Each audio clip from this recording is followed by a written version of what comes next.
These are certainly the cleanest steps on Madison Avenue. That's how Mr. Day wants them kept.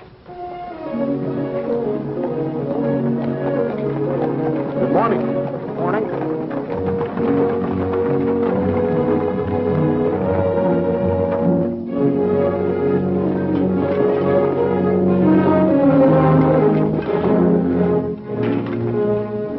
You're new here, aren't you? Just this morning.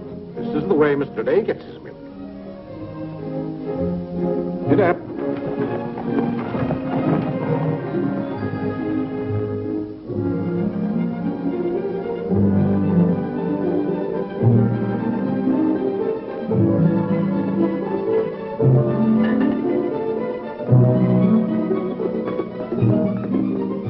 Annie, be careful of this dish. You could burn your hands. And keep the cover on till you're ready to serve them. Mr. Day likes his muffins hot. I'll do that.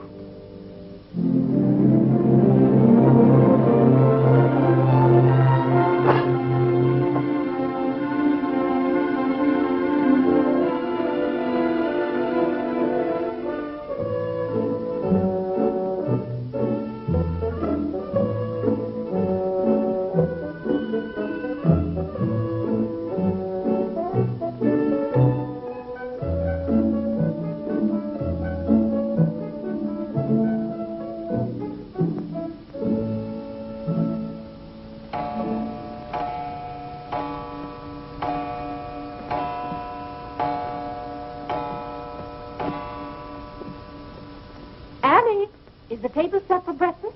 Yes, ma'am.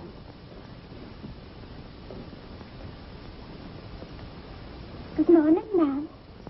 Good morning, Annie. How are you getting along? All right, ma'am. I hope. Now, don't be nervous just because this is your first day. Everything's going to be all right. But I do hope nothing goes wrong. Oh, no, Annie. The cream and sugar go down at this end. Oh, I thought in the center, ma'am. Everyone could reach the mace here. Mr. Day sits here. Oh, excuse me. I didn't know where to place the napkins, ma'am. You can tell with the rings. The boys have their initials. C for Clarence. He sits here. J for John. Here. W for Whitney. He sits over there, next to his father. And the one with the little dog on it is Harlan's, of course. He's the baby. This narrow, plain one is mine, and this is Mr. Day's. It's just like mine, except that it got bent one morning. And that reminds me, Annie, always have Mr. Day's coffee piping hot. Yes, sir. And whenever Mr. Day speaks to you, just say yes, sir. Don't be nervous. You'll get used to him. Oh, that beautiful rubber plant. I'm so glad it came. You mustn't water it every day. Too much moisture makes it very unhappy. Oh, good morning, Mother. I thought you were still upstairs. Good morning, Clarence. Father must be talking to himself. A redhead. Did you sleep well, Mother? Yes, thank you, dear. Oh, golly, I'm hungry. Oh, and Annie, we always start with fruit in the morning, except the two younger boys who have their porridge and milk. Jiminy, another wreck on the New Haven. That always disturbs the stock market. Father won't like that. I do wish the New Haven would stop having wrecks if they knew how it upsets your father. My soul and body, Clarence, what's happened to your coat? Oh, it ripped open again. Margaret mended it for me, but it won't stay mended. Oh, dear. Well, I'll just have to speak to your father about a new suit of clothes. Clarence, why did you take my H2S so far out of our clothes closet? I've told you 100 times that closet's not to make experiments in. Two. Good morning, Mother. John, have you been making those chemical smells again? No, Mother. I'm making an electric battery. It'll ring a bell and everything. You know your father doesn't like electricity. But, Mother, everything's going to be electricity. Not in this house. Oh, God! What's the matter, Claire? What's wrong? Where's my necktie? Which necktie? The one I gave you yesterday. It isn't pressed yet. I forgot to give it to Margaret. I told you distinctly I wanted to wear that necktie today. You've got plenty of neckties. Put on another one right away and come down to breakfast. I don't know what this world's coming to. Mother, may I have my breakfast early? I'm going to play baseball. 3. Whitney, before you leave the house, you have to study your catechism. But, Mother, they're going to let me pitch today. Good morning. Who won? The Giants, 7-3. Buck Ewing hit a home run. Let me see. Boys, don't wrinkle the paper before your father sees it. Mother, could you ask me my catechism now? I think I know it. Well, let's see. What is your name? Whitney Benjamin. Who gave you your... Doesn't help me down, Mother. There are steps to come down, Mom. Good morning, darling. Good morning, Mother. How's your finger? It itches. Good, that's a sign it's getting better. Come along. Oh. Let's see, what was I doing? Oh, yes, the catechism. Who gave you your name?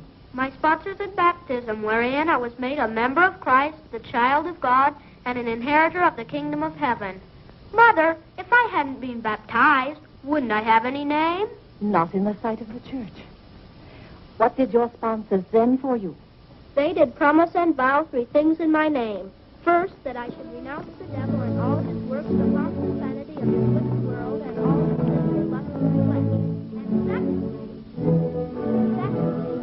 that I would keep all the articles of the Christian faith. And thirdly, that I should keep God's holy will and commandments, and walk in the same all the days of my... Good morning, boys. Good morning. Good morning, Morning, Father. Father. Morning, Vinny. Have a good night? Yes, thank you, Claire. Good. Sit down, boys. What's that thing doing in here? Claire, that's our new rubber plant. Place for rubber plants is on the equator. Take that object out, Catherine. You're not Catherine? No, sir. Good. Never liked Catherine anyway. Thank you, sir. Put it somewhere else, Annie, but not too near a window. Sit down, Harlan. Thank you, dear.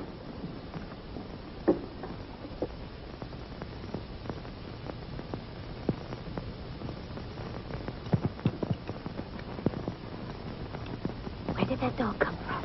She'll behave, Mother. I'll talk to her. What did you say? Claire, that new suit looks very nice. Blasted tight. You put on a little weight, dear. Well, I weigh just the same as I always have. Well, Clarence has just managed to ruin the only decent suit he has. I'm sorry, but I'm afraid he'll need a new suit of clothes. Vinny Clarence has to learn not to be so hard on his clothes. But, Father, I When thought... you start in Yale in the fall, you'll be completely outfitted. But nothing this summer. Can't I have one of your old suits cut down for me? Every suit I own still has plenty of wear in it. I wear my clothes until they're worn out. Well, if you want your clothes worn out, Claire, you wear them out much faster than you can. Yes, and Father, you never get a chance to wear yours out. Every time you get a new batch of clothes, Mother sends the old ones to the missionary barrel. I guess I'm just as good as any old missionary. Clarence, before you compare yourself to a missionary, remember the sacrifices they make. Oh, I don't know, Vinny. I think my clothes would look better on Clarence than on some Hottentot. Have that dark sack suit of mine cut down to fit you. Oh, thank you, Father. One of Father's suits. Thank you, sir. In return for that, Clarence, I want you to practice more often on your violin. Whitney, don't eat so fast. Well, Father, I'm going to pitch today. But before I go, I have to study my catechism. What do you bother with that for? Because if he doesn't know his catechism, he can't be confirmed. But Vinny, Whitney's going to pitch today. He can be confirmed any old time. Claire, sometimes it seems to me you don't care whether your children get to heaven or not. Oh, Whitney will get to heaven all right. I'll be there before you are, Whitney. I'll see that you get in. And Whitney, when we get to heaven, we'll organize a baseball team of our own. Good. It'd be just like you to try and run things up there. Yeah, from all I've heard about heaven, it seems to be a pretty unbusinesslike place. They could probably use a good man like me. What makes you so sure they'll let you into heaven? Well, if they don't, I'll certainly raise a devil of a row. Claire, I do hope you'll behave when you get to heaven. Now, Vinny. What? Vinny, how many times have I asked you not to engage a maid who doesn't know how to serve properly? Claire, can't you see she's new and doing her best? How can I serve myself when she's holding that platter over my head? Hold it lower, Annie. What became of the one we had yesterday? I don't know why you can't keep a maid. Oh, you don't. Why on earth can't you run your house the way I run my office? All I want is service. What the devil's that noise? It's Annie. Annie? Who's Annie? The maid. I'll take it, Annie. Claire, aren't you ashamed of yourself? What have I done now? You made her cry speaking to her the way you did. I never said a word to her. I was addressing myself to you. I do wish you'd be more careful. It's hard enough to keep a maid, and the uniforms just fit this one.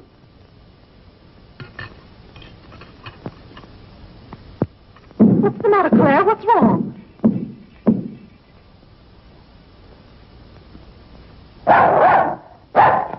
What in the name of... Well, where did you come from? Who do you belong to? She's mine, Father. Her name is Princess. Looks more like a prince to me. What's wanted? Margaret, this bacon's good. Oh, Well, it's good. yes, sir. Arlen, how's that finger? Come here, let me see it. Yes, Mom. Ah, yes, that's healing nicely. I guess you'll know the next time that cats don't like to be hugged. It's all right to stroke them, but don't squeeze them. Now go back and finish your oatmeal. I don't like oatmeal. Go on and finish it. It's good for you. But I don't like it. I'll tell you what you like and what you don't like. You're not old enough to know about such things. You've no business not to like oatmeal. It's good. I hate it. That's enough. We won't discuss it. Eat that oatmeal at once.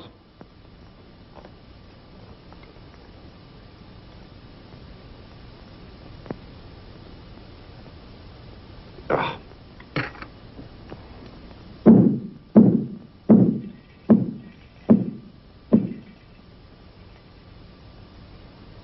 John, that letter's for your mother. I finished my oatmeal, Father. May I be excused? Yes, Whitney, you may go. It's a good game. I will. Whitney? Yes, Mother. My catechism. Never mind this morning, darling. Run along. Thank you, Mother. What's wanted? Margaret, what is this? Coffee, sir. It is not coffee. You couldn't possibly take water and coffee beans and arrive at that. It's slops, that's what it is. Slops. Take it away. I come down to this table every morning hungry. Well, if you're hungry, Claire, why aren't you eating your breakfast? I am. Aunt Judith wants me to come up and visit her. Now, Vinny, I want no more relatives in this house. We are going to live here by ourselves, in peace and comfort. Claire, I was saying Aunt Judith wants me to visit her. Oh. Eat your oatmeal, dear. Now, what on earth is this? Dear friend Day, we are assigning you the exclusive rights to Staten Island for selling the Gem Home Pop-Up of popcorn. I think that's for me, Father. But then why isn't it addressed to Clarence Day, Jr.? Oh, it is. I wouldn't get mixed up in popcorn, Clarence. It's too indigestible. Confound it, another wreck on the New Haven. If you please, ma'am, there's $1 due in a package. It's from Lewis and Conger's. Oh, yes, those kitchen knives I ordered. Make a memorandum of that, Vinny. $1, and whatever it was for. Of course, Claire. I must have a record of what is spent running this house. I've never understood what good a record is after the money's gone. There's just $1, Margaret. Vinny, this house must be run on a business basis. Of course, dear. That's what the household accounts are for. Oh, Claire, it's 8:30. You don't want to be late at the office. Plenty of time. Annie, clear the table now. Mom, I'll do that. Clarence, John, Yes, Mother? you boys go up and move the small bureau from my room into yours. Who's coming? Cousin Cora, and she's bringing a friend with her, a young girl. A girl? You'll have to help entertain her, Clarence. Oh, Mother, do I have to? Wait till Father finds out we've got visitors. There'll be a rumpus. John, don't criticize your father. He's very hospitable. After he gets used to the idea. I like coffee, I like tea, I like the girls, and the girls like me. Well, I don't like girls, and they don't like me. Oh, God! Go on, boys, go on. What's the matter, Claire? What's wrong? How did that get in this room? Now, Claire, how was the new maid to know? Well, keep that abomination out of here. All right, I'll take it. Oh, Claire, dear, I'm afraid I'm going to need some more money. You were complaining about the coffee this morning. Well, that nice French drip coffee pot is broken, and you know how it got broken. Yeah, never mind that, Vinny. As I remember, that coffee pot cost $5 and something. I'll give you $6. When you get it, Vinny, enter the exact amount in the ledger. Of course, Claire. We can't go on month after month having the household accounts in such a mess. No. And I thought of a system that will make my bookkeeping perfect. Well, I'm certainly relieved to hear that. All we have to do is open charge accounts everywhere, and the stores will do my bookkeeping for me. Now, wait a minute, Vinny. Then, when the bills come in, you'd know exactly where your money had gone. Yes, I certainly would. Vinny, we get enough bills as it is. Claire, dear, don't you hate those arguments we have every month? I certainly do. Not to have those, I should think, would be worth something to you. Well, I'll open an account at Lewis and Conger's and one at McCreary's to start with. Thank you, Claire. We'll see how it works out. Thank you. Oh, the rector's coming to tea today. The rector? Well, I'm glad you warned me. I'll go to the club. Don't expect me home until dinner time. Claire, dear, I do wish you'd take a little more interest in the church. Getting me into heaven is your business, Vinny. If there's anything wrong with my ticket when I get there, you can fix it up. Everybody loves you so much, I'm sure God must too. I'll do my best, Claire. It wouldn't be heaven without you. If you're there, Vinny, I'll manage to get in some way, even if I have to climb the fence. Sweet Marie, come to me, sweet Marie. Margaret! Margaret! Oh, God! What's the matter, Claire? What's wrong? Why did God make so many dumb fools and Democrats? Oh, politics. Yes, but it's taking the bread out of our mouths. Huh. Honest Hugh Grant. Honest. Fine mayor you turned out to be. If you can't run this city without raising taxes every 5 minutes, you'd better get out. Let someone who can. Richard Coker's running in this town, and you're just his cat's paw. Tell me this. Are these increased taxes going into public improvements, or are they going into graft? Answer me that honestly, if you can, Mr. Honest Hugh Grant. You can't. I thought so. Bah. You were elected to office on the promise that you would put an end to all this thievery and corruption. Have you put an end to it? No. You've encouraged it. Every day there's some new raid on the public treasury. If you don't stop plundering the pocketbooks of the good citizens of New York, we're going to throw you and your boodle board of aldermen out of office. I'm warning you for the last time. Robbery. That's what it is. Highway robbery. Annie. If Annie. you think we're going to submit to this... Take this fresh cup of coffee into Mr. Day. Tell you, sir. But Mr. Day's Real got a estate owners in New York City are not going to tolerate these conditions any Nonsense. longer. Run along in there. We pay you a good round sum to watch after our interests, and all we get is inefficiency. I know you're an nincompoop, and I strongly suspect you of being a scalawag. You're not going to escape your legal responsibilities. Legal responsibilities? By God, I mean criminal responsibilities. Don't think for 1 minute we're going to let you escape. We're going to throw you into jail.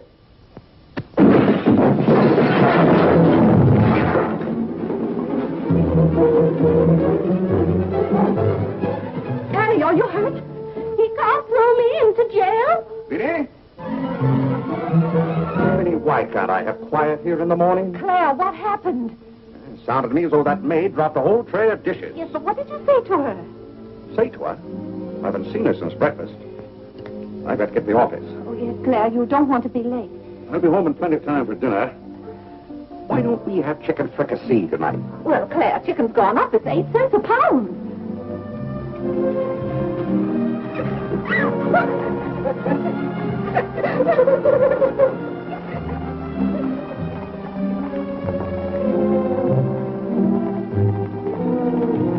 Where the devil's she going, dressed up like that?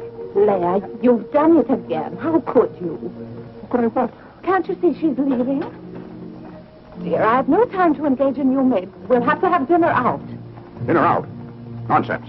I'll engage a new maid myself. Claire, you can't. She has to fit the uniform. I'll have one here in an hour. Goodbye, dear. Bye. Good morning, Mr. Day. On your way to the office? Yes, Terence. Good morning. Mr. Day? Good morning, Mr. Day. James?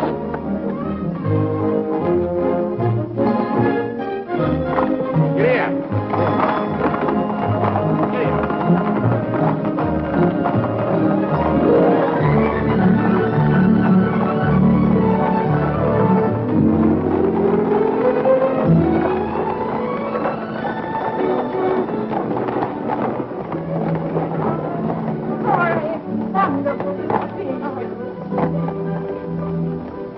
I declare you're getting younger and prettier every year. Oh, this is Mary Skinner. Aunt Skinner's daughter. My goodness, I never would have known you. Just leave your things out here and come right on in. I heard my father talk so much about you, Mrs. Did he tell you how he used to dip my pigtails in the inkwell at school? What's the news in Pleasantville, Cora? Oh, Vinny, I have so much to tell you. We wrote you that Aunt Carrie broke her hip. Yes. That was the night that Robert Ingersoll lectured. Of course, she couldn't get there, but it was a good thing for Mr. Ingersoll she didn't. How do you do, Cousin Cora? Oh, Clarence. My. No, Cora, this is John. John. Why, how you've grown. You'll be a man before your mother. John, this is Mary Skinner. How do you do? How do you do? Vinny, everybody in Pleasantville sends their love. Oh. Grandpa Everett, Cousin Edith, Aunt Hattie, the Taylors, oh, just everybody. Cora, how is Grandpa Everett? Oh, he hasn't been at all well. You know he only has one kidney, and that's floating. How do you do, Cousin Cora? I'm glad to see you. This can't be Clarence. Yes, it is. My. My goodness, every time I see you boys, you grow another foot. Let's see, you're going to St. Paul's now, aren't you? St. Paul's? I was through with St. Paul's long ago. I'm starting in Yale this fall. Yale? Oh, Mary, this is Clarence, Mary Skinner. How do you do? Oh, this is Mary's first trip to New York. Yes, it is. It's her first trip. We'll have to show Mary around. Oh, I tell you, I'll ask Mr. Day to take us all to Delmonico's for dinner tonight. Delmonico's? Think of that, Mary, Delmonico's. And Cousin Clara's such a wonderful host. Well, I know you girls want to freshen up, so come upstairs. Clarence, get their bags. I've given you girls Clarence's room, but he didn't know about it until Now, this Vinny, morning. I don't want you to He hasn't moved his things Don't out you yet. bother about us. But that doesn't make any... John, get their old bags. Oh, you play the violin. Well, I fool with it a little. You're just being modest. No, really, I play the piano. Not awfully well, but... Now, you're being modest. Do you ever play duet Well, I haven't up to now. Neither have I. Up to now.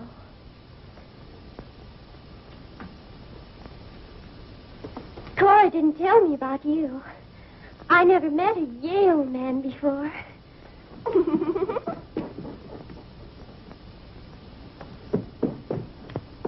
What's happened to you? Nothing. I feel fine.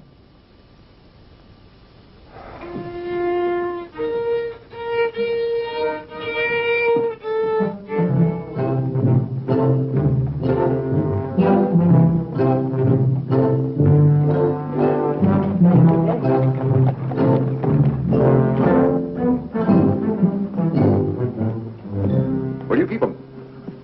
Do you wish a domestic servant? Where do you keep them? I will take your name and address. Confound it, I'm late at the office now. If you will give me the details as to what kind of person you require. I'm asking you where you keep them. Why, the girls are in there. But clients are not allowed in that room. If you will tell me the kind of a position you wish to have filled, I'll be very glad to...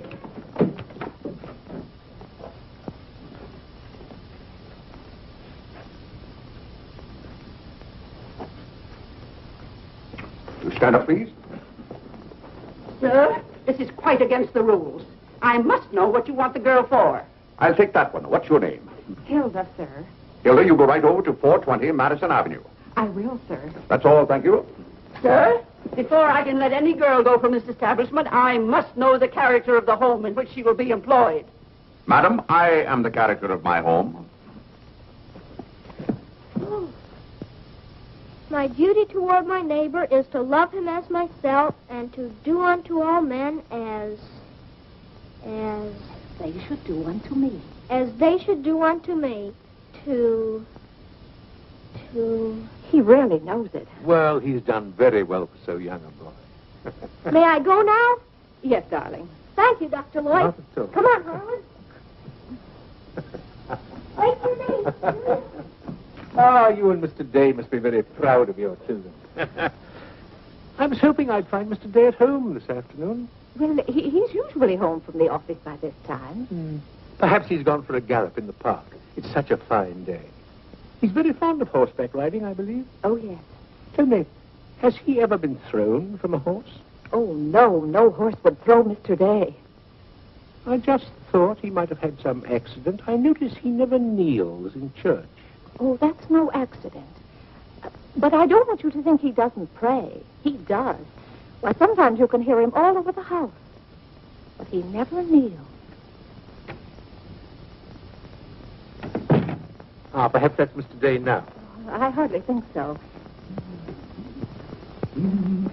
Oh, the devil, I forgot. Claire, you're just in time for tea. I'll send for some hot water. How are you, Dr. Lloyd? It's a great pleasure to have a visit with you, Mr. Day. Mother, are they back yet? No, Clarence, no. Except for a brief glimpse on the Sabbath, I don't see much of you. Well, Claire, did you have a busy day at the office? Devilishly busy. Claire. A very busy day. Tired out. How a man can get tired just sitting at a desk all day, I don't know. I suppose Wall Street is just as much a mystery to you as it is to me, Dr. Lloyd. No, it's all very clear to me. My mind often goes to the businessman. The picture I'm most fond of is when I envision him at the close of the day's work. I see him pausing in his toil, and it comes over him that all those figures of profit and loss are without importance or consequence. Vanity and dust. Well, I'll be... Claire? Yes, sir? Delia, some more hot water, please. Yes, sir. Who's that? The new maid. Where's the one I sent this morning? The uniform didn't fit. I like the one I picked out better. Claire, Dr. Lloyd wants to tell us about the plans for the new edifice. The new what? The new church. You knew we were planning to build a new church. Of course, we're going to have to raise a large sum of money. Well, personally, I'm against the church hopping, skipping, and jumping all over the town. So any contribution I make will have to be a small one. The amount everyone is to subscribe has already been decided. Who decided it? After considerable thought, we voted that our supporting members should each contribute a sum equal to the cost of their pew.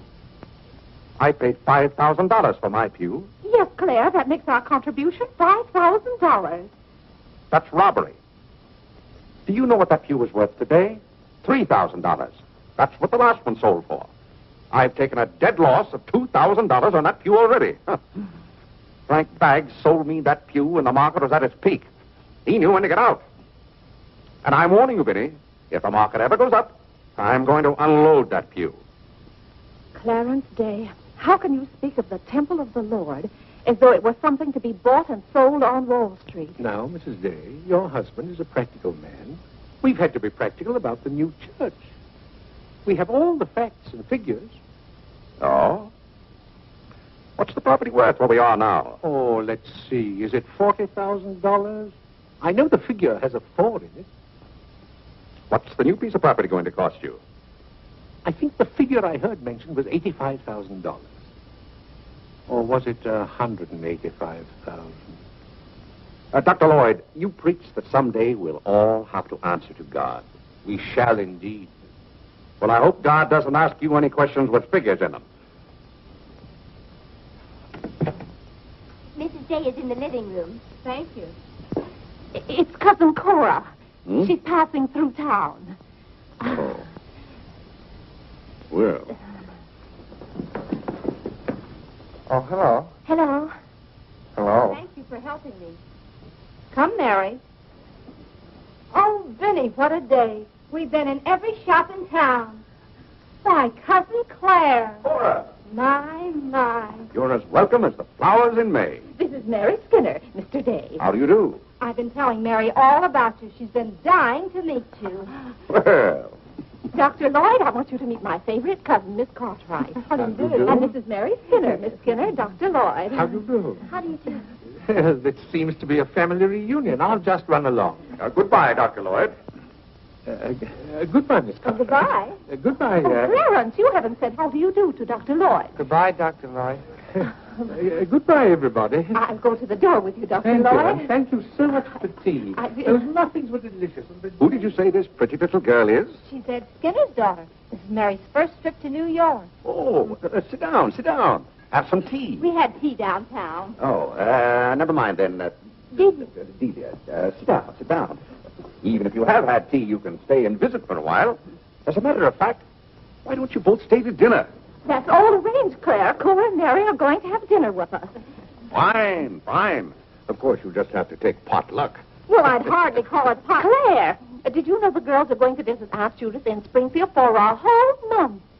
Fine. Now, how long are you going to be in New York, Cora? All week. Splendid. We'd hope to see something of you. Well, you certainly will. Cora, did you find anything you wanted in the shop? Oh, I can't wait to show you. Oh, but I'm afraid some of these packages can't be opened in front of Cousin Claire. Shall I leave the room?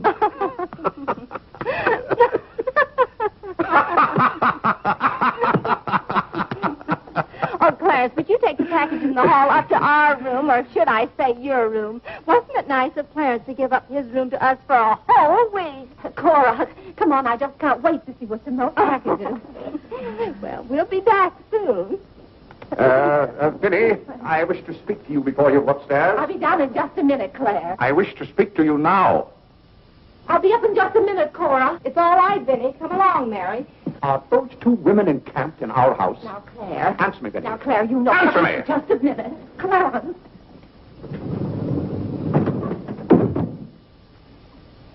Now, Claire, you know you've always been fond of Cora. What has that to do with her planking herself down in my house and bringing hordes of strangers with her? How can you call that sweet little girl a horde of strangers? Why don't they go to a hotel? New York is full of hotels built for the express purpose of housing such nuisances. Claire, two girls alone in a hotel? Why, who knows what might happen to them? All right, then put them on the first train. They want to roam with the gypsies?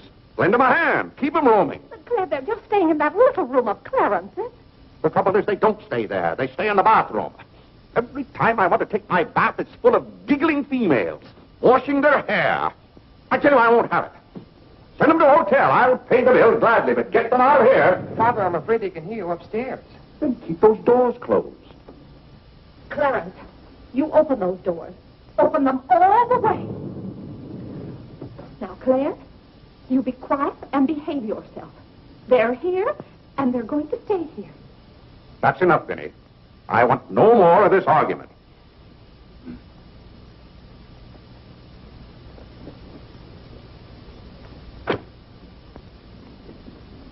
Oh, cha! What I don't understand is why this swarm of locusts always descends on us without any warning. Oh, thunder.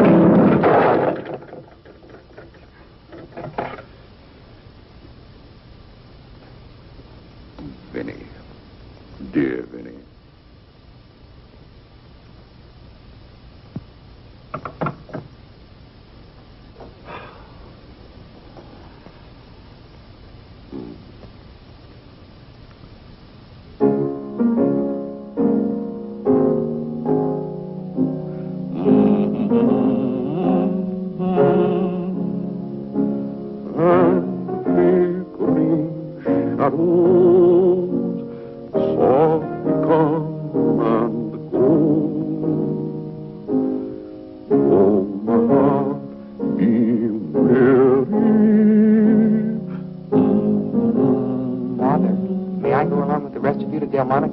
What's that, Delmonico's? You're taking Mother, Cousin Cora, and Miss Skinner to Delmonico's for dinner tonight. Oh, Gad! I won't have it. I won't have it. I will not have my life arranged for me. I bought this house for my own comfort. I will not submit myself to this indignity. Now, Claire, what's the matter? I won't stand it. By heaven, I won't stand it. Clarence. Do I understand that I am not permitted to have dinner in my own home? Claire, a little change will do you good. I have a home to have dinner in, and any time I can't have dinner at home, this house is for sale. Well, Claire, you can't have dinner here tonight because it isn't ordered. And besides, Cora and Mary want to see something of New York. Well, that's no affair of mine. I am not a guide to Chinatown and the Bowery. Oh, Mr. Day, I just love your house. I could live here forever.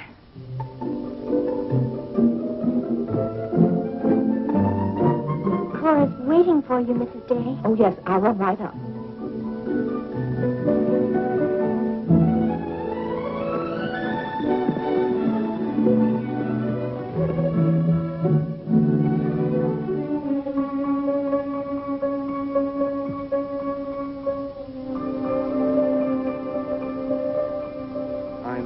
Glad you like our house, Miss Skinner. I like it very much, Mr. Day.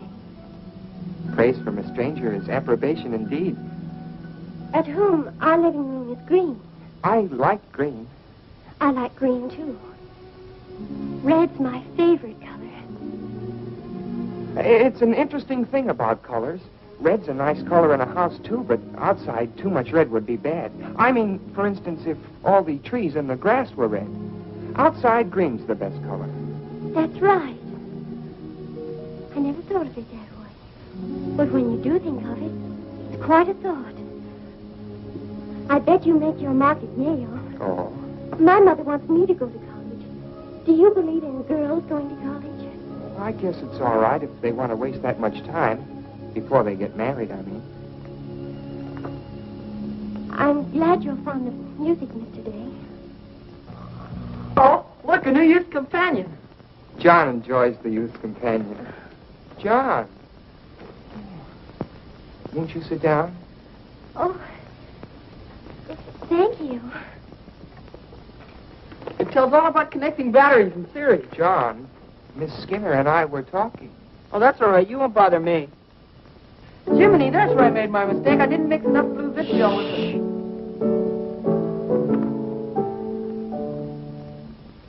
Oh, don't stop. Can you play that? I'm afraid not. Can you play Sweet Genevieve? That's my favorite. Not without my music. Hymns are nice, don't you think? I like this one.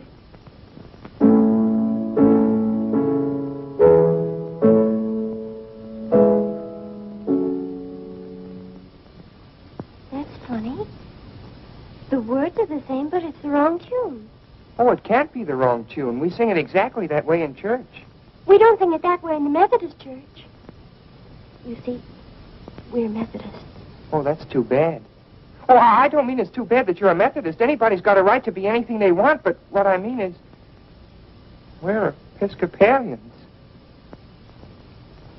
Yes, I know. Anyway, the words are the same. Shall we begin?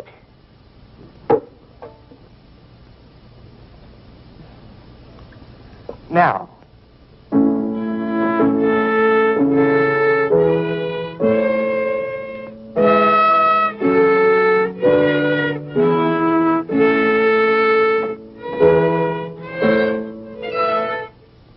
Oh, dear. Well, what's wrong? Shall we try again?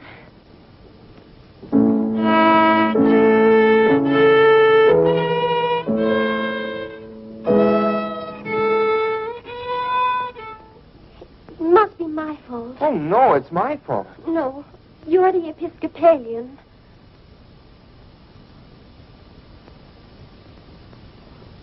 I just remembered something. My father was an Episcopalian. He was baptized an Episcopalian. He was an Episcopalian right up to the time he married my mother. She was the Methodist. Oh. Oh, well, let's try it again then.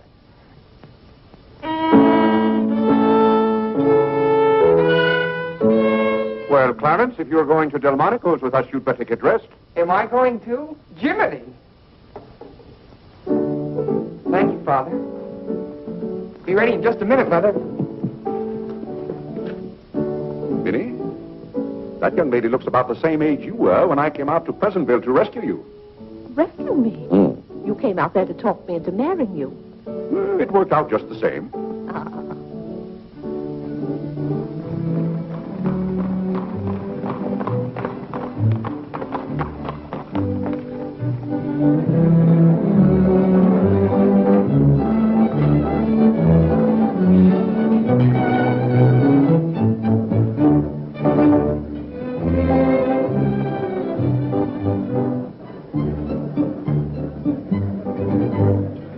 L'addition, François. Oui, monsieur, tout de suite.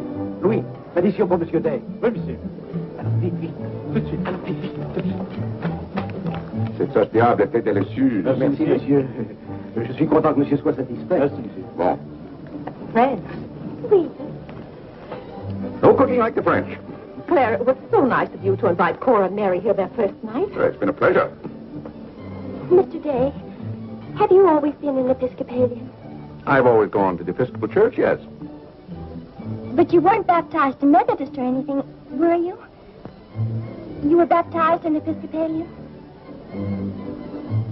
Come to think of it, I don't believe I was ever baptized at all. Claire, that's not very funny, joking about a subject like that. I'm not joking. I remember now, I never was baptized. Claire, that's ridiculous. Everybody's baptized. What? I'm not. No one would keep a little baby from being baptized. You know Father and Mother, free thinkers, both of them. They thought their children should decide those things for themselves. But Claire... I remember when I was 10 or 12 years old, Mother set out to give some thought to it, but I never got around to having it done to me. Claire, do you know what you're saying? Yes, I'm saying I've never been baptized. And something's got to be done about it right away. Now, Biddy, don't get excited over nothing. Why haven't you ever told me? Well, what difference does it make? I've never heard of anyone who wasn't baptized. Even the savages in darkest Africa. It's all right for savages and children. But if an oversight was made in my case, it's too late to correct it now.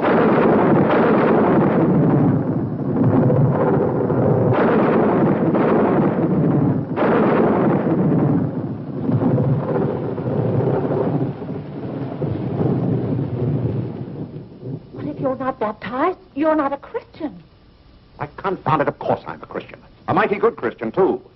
A lot better Christian than those psalm singers in church. But you can't be if you won't be baptized. I won't be baptized, and I will be a Christian. I'll be a Christian in my own way. Claire, don't you want to meet us all in heaven? Of course. And I'm going to. But you can't go to heaven if you're not baptized. Ah, that's a lot of falderall. Clarence Day, don't you blaspheme like that. You are coming to church with me before you go to the office in the morning and be baptized then and there. Benny, don't be ridiculous. If you think I'm going to stand there and let Dr. Lloyd splash water on me at my age, you're mistaken. No, I'm sleepy. Good night, Benny.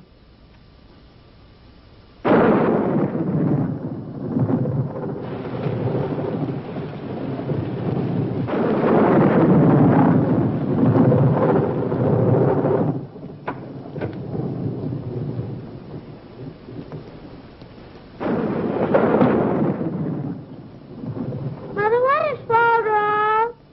Get back to sleep. Mother, Yes, Whitney. if Father hasn't been baptized, he hasn't any name. In the sight of the church, he hasn't any name. That's right. Maybe we're not even married.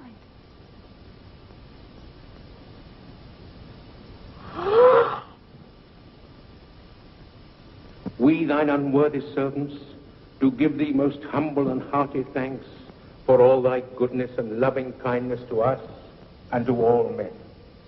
We bless thee for our creation, preservation, and all the blessings of this life. But above all, for thine inestimable love in the redemption of the world by our Lord Jesus Christ. For the means of grace, for the hope of glory. And we beseech thee, give us that due sense of all thy mercies, that our hearts may be unfadingly thankful, and that we show forth thy glory, not only with our lips, by giving up ourselves to thy service, and by walking before thee in holiness and majesty all our days. Through Jesus Christ our Lord, to whom, with thee, and the Holy Ghost, be all honor and glory, world without end. Amen.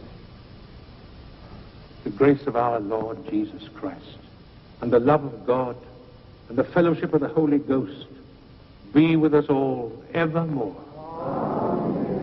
Amen.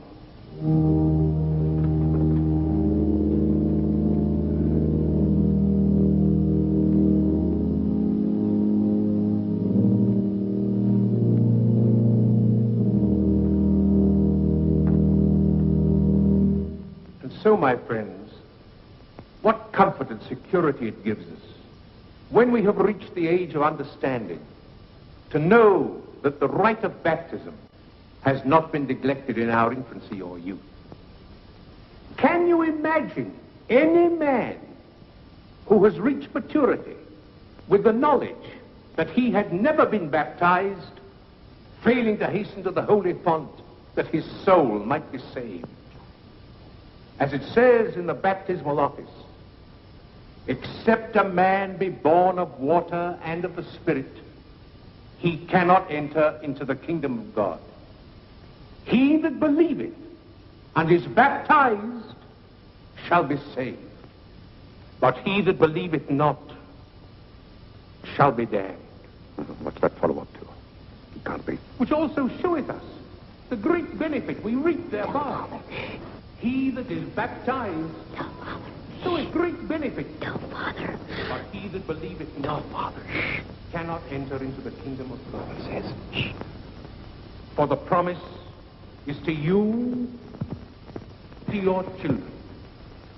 Doubt ye not, therefore, but earnestly believe.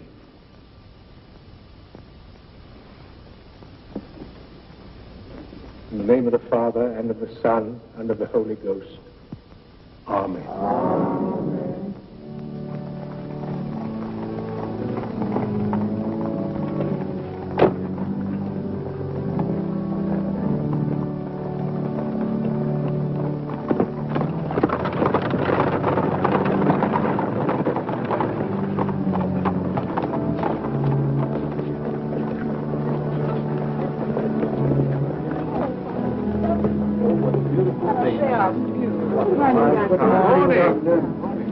This is William Tyler Wickersham. And this is Wilhelmina Eugenia Wickersham.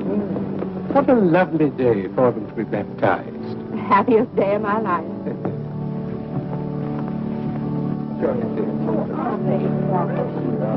Lovely. Thank you, Mrs. Dent.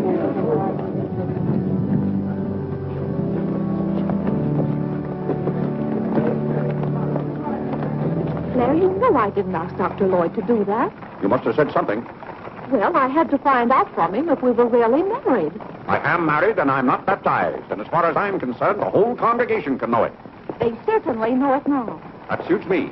I don't go to church to be preached at as though I were some lost sheep. Claire, you don't seem to understand what the church is for. Vinny, if there's one place the church should leave alone, it's a man's soul.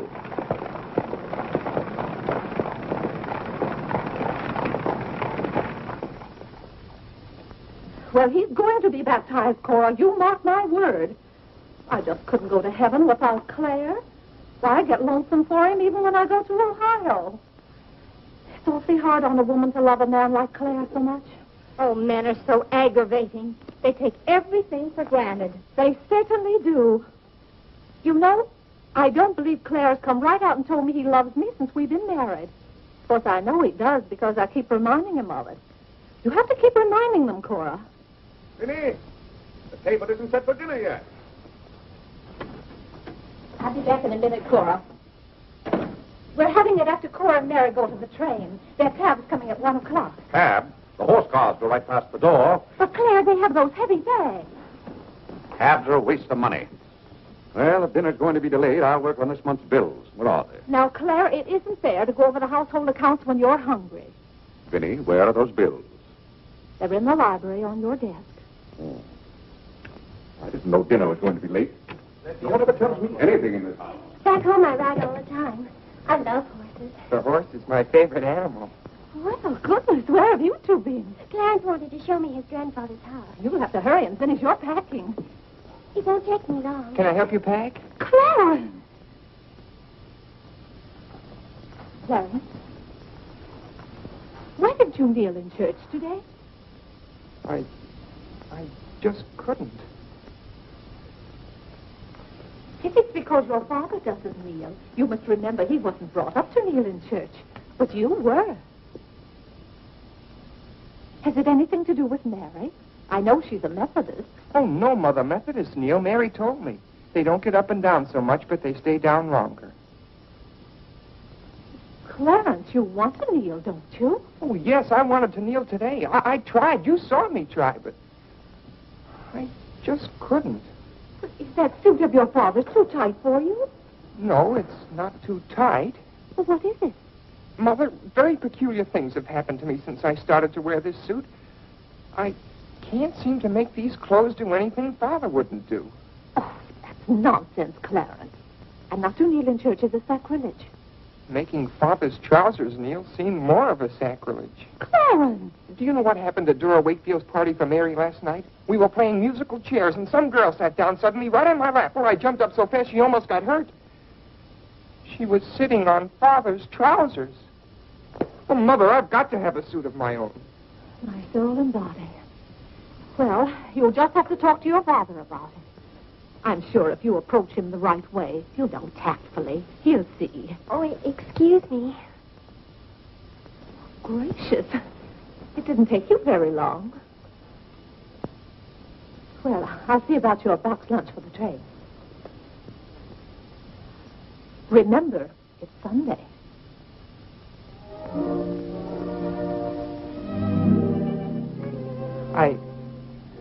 I was hoping we could have a few minutes together before you left. Cora had so much to do, I wanted to get out of her way. Well, didn't you want to see me? I did want to tell you how much I've enjoyed our friendship. Oh, hello. Mother told us to sit in the living room till dinner's ready. Not on the best sofa. Hello. Have you ever been out on our porch? Oh, yes. Well, let me show it to you. It's awfully hard to grow up in a family with children. My, I've never known a week to pass so quickly. Why, Yes? Yes? You're going to write me when you get to Springfield, aren't you? Of course. If if you write me first. But you'll have something to write about, your trip and Aunt Judith and how things are in Springfield. You write me as soon as you get there. Maybe I'll be too busy. Maybe I won't have time. Well, you find the time. Let's not have any nonsense about that. You'll write me first, and you'll do it right away, the first day. How do you know I'll take orders from you? I'll show you. Give me your hand. Why should I? Give me your hand, confound it. What do you want with my hand? I just wanted it. What are you thinking about? I was just thinking. About what? I was hoping you'd write me first, because that would mean you liked me. Well, what's my writing first got to do with liking you? You do like me then. Of course I do. I like you better than any girl I ever met. But you don't like me well enough to write first. Well, I don't see how one thing's got anything to do with the other. But a girl can't write first because she's a girl. Well, that's nonsense. If a girl has something to write about and a fellow hasn't, there's no reason why she shouldn't write first. You know, the first few days I was here, you'd do anything for me. And then you changed. You used to be a lot of fun. Then all of a sudden you turned into an old sober side. Why, you even dressed like an old sober side. What's the matter? I just happened to remember something. What? Oh, I know. It's because this is the last time we'll be together. Mary, please. But, Clarence, we'll see each other in a month when I come back. Oh, Clarence, please write me first, because that'll show me how much you like me. Please. I'll show you how much I like you. Get up, get up! Oh, Mary, don't do that. Please don't do that. No, you're just a bold and forward girl. Oh, no, it's not that. Oh, is it because it's Sunday? No, it'd be the same any day. Oh, you just didn't want me sitting on your lap. It was nice of you to do it. It was nice of you, so you told me to get up. You just couldn't bear to have me sit there. Oh, you needn't write me first. You needn't write me any letters at all. Because I'll stay in the room without opening them. I never want to see you again. Oh, Mary, listen to me. Mary, please. Oh, Mary.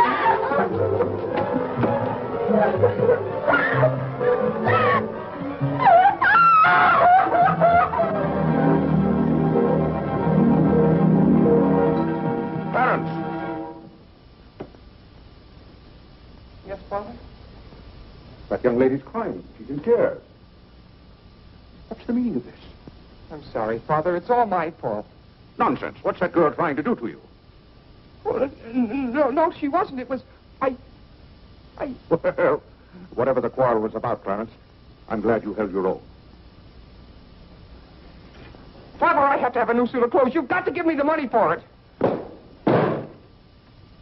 Young man, do you realize that you're addressing your father? I'm sorry, Father. I apologize. But you don't know how important this is to me. A new suit of clothes is so important. Oh, why should... Clarence, has your need for a new suit of clothes anything to do with that young lady? Yes, Father. Why, Clarence. Well, this comes as quite a shock to me. What does, Father? For you're being so grown up. Still, I might have known if you were going to college this fall. Yes, you're at the age when you'll be meeting girls. Clarence, there are things about women that I think you ought to know. Sit down.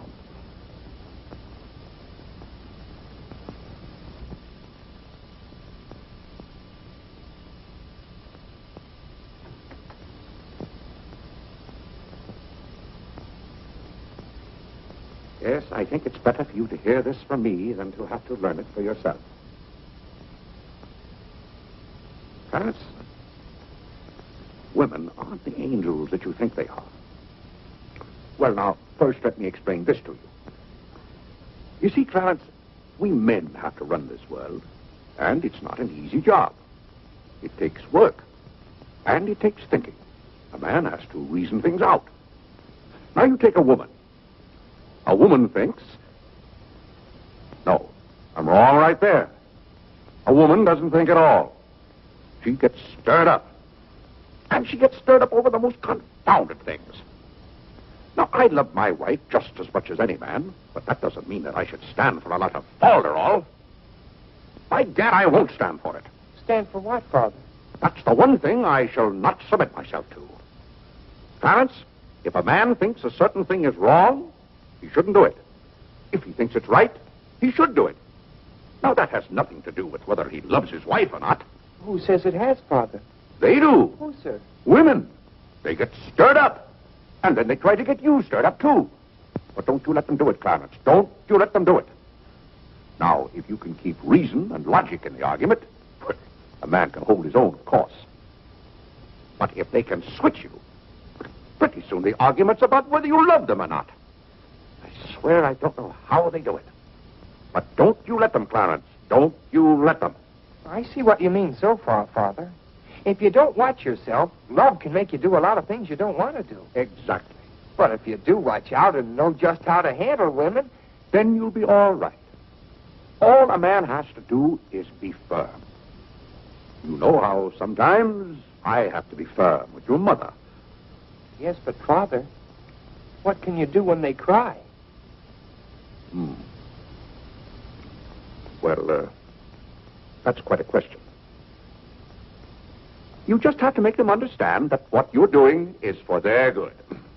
I see. Now, Clarence, you know all about women.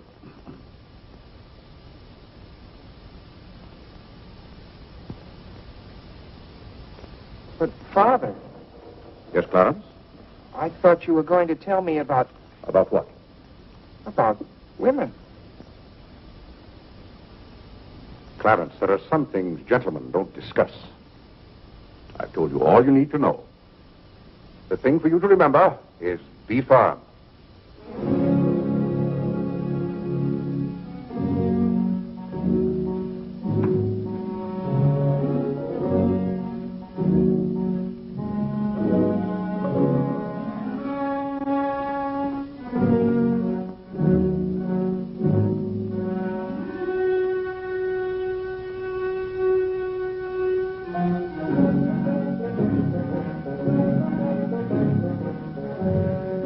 Mary, when you get to Springfield, the very first thing you...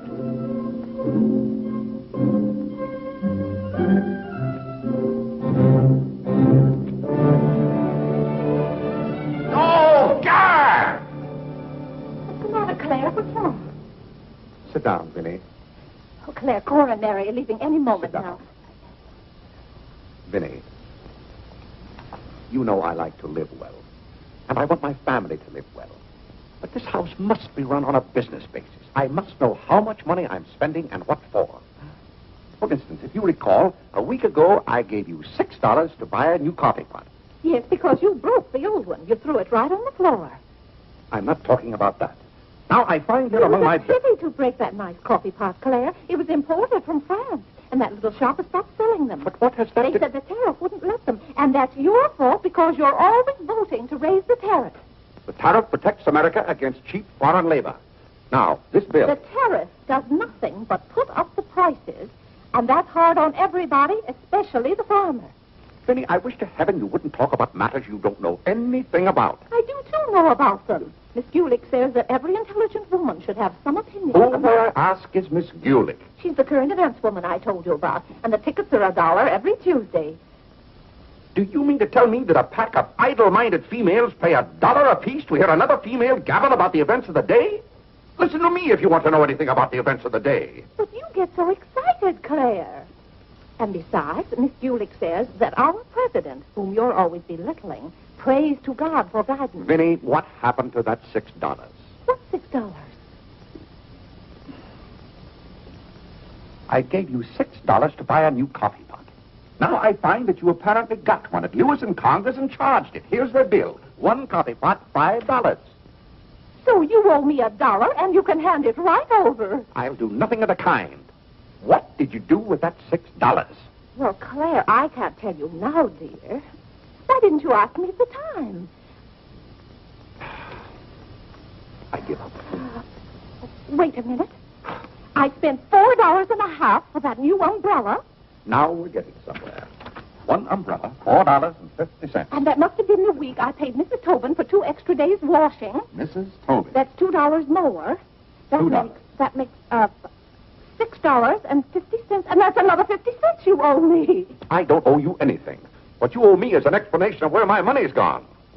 I do the best I can to keep down expenses. You know yourself, Cousin Phoebe spends twice as much as we do. Don't talk to me about your cousin Phoebe.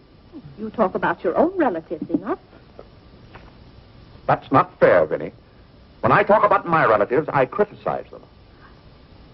I can't even speak of Cousin Phoebe. You can speak about all you want to.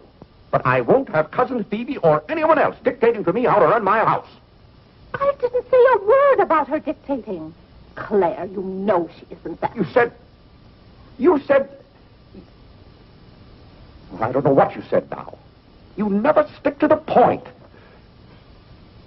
Now, we're going over this account book, item by item. I find here a bill for $38. I don't know what you expect of me. I tire myself out chasing up and down those stairs all day long, trying to look after your comfort, to bring up our children. I do the mending and the marketing. Now you want me to be an expert bookkeeper, too.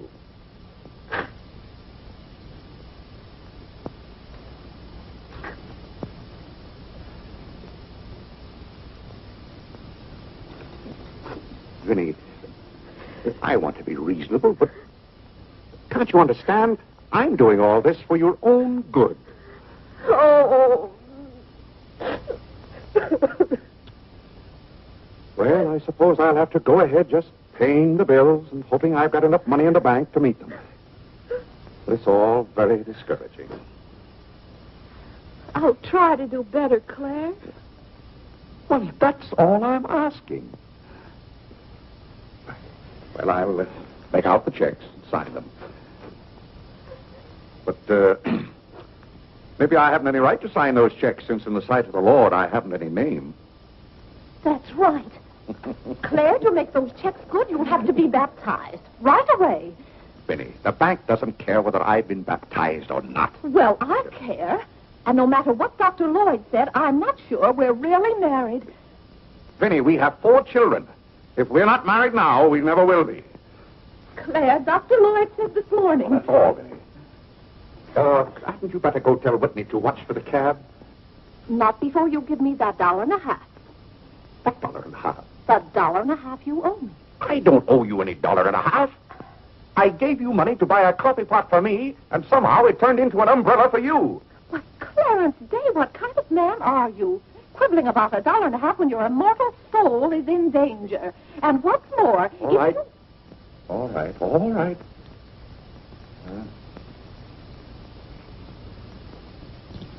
Thank you, Claire. Now the accounts are all straight again.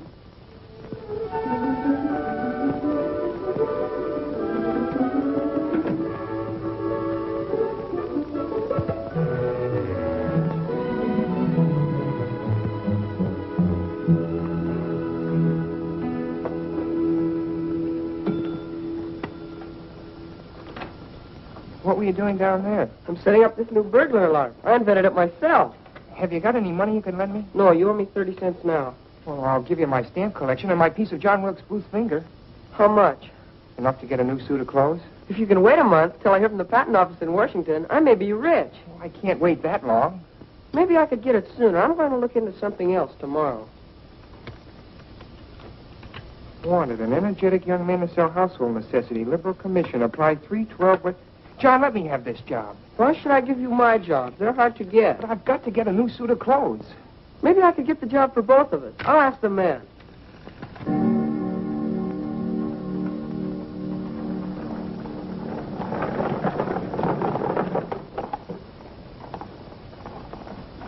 The cab's here, Father. Thank you, Whitney. Vinny, Cora, the cab's here.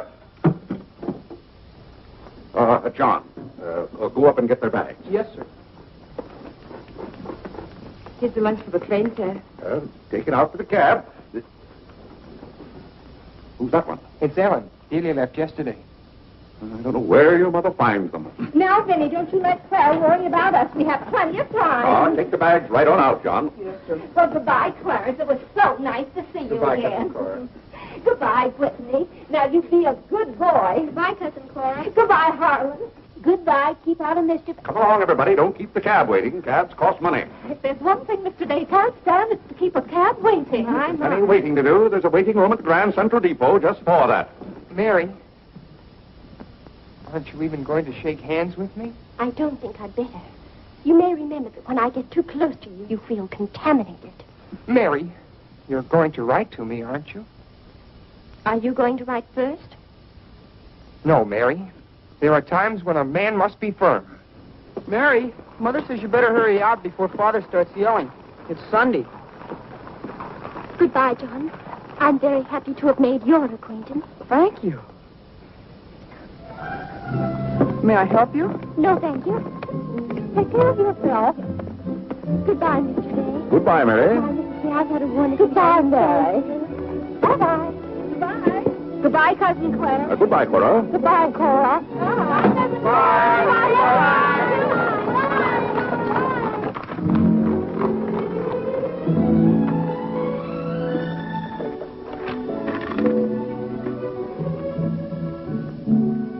Dear Mary. My duty toward my neighbor is to love him as myself and to do to all men as I would they should do unto me. Has Father gone to the office yet? Come on, let's go to the ball field. I've got to guard this box till John comes back. It's his burglar alarm. It wouldn't work, so he fixed it. We're going to put it back in the dining room after Father goes to the office. Are there burglars around? Everywhere. Oh. To love, honor, and succor my father and my mother. Why do you have to learn that? Because if I don't, I'll go to hell. Father's going to hell. He is not. Yes, he is, because he isn't baptized. He'll go to hell and burn for 1,000 years. He won't. He won't. He'll be in a lake of fire and brimstone, and 1,000 devils with pitchforks will be poking at him. No, Mother, don't let the Father will hear you. No, I don't.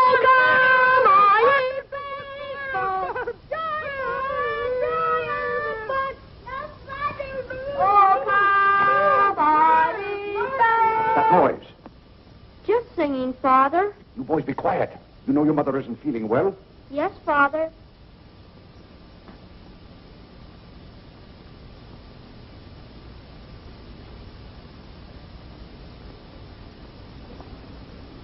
What did your mother say? She says she doesn't want any breakfast. Now, why does your mother do that to me? You know, it just upsets my day when she doesn't come down to breakfast. A special delivery, sir. Thank you. John? Where's John this morning? Well, John had his breakfast early, Father, and went out to see about something. See about what? Well, John and I thought we'd work this summer and earn some money. Good. Work never hurt anyone. It's good for them. But if you're going to work, work hard. King Solomon had the right idea about work. Whatever thy hand findeth to do, Solomon said, do thy doggonedest.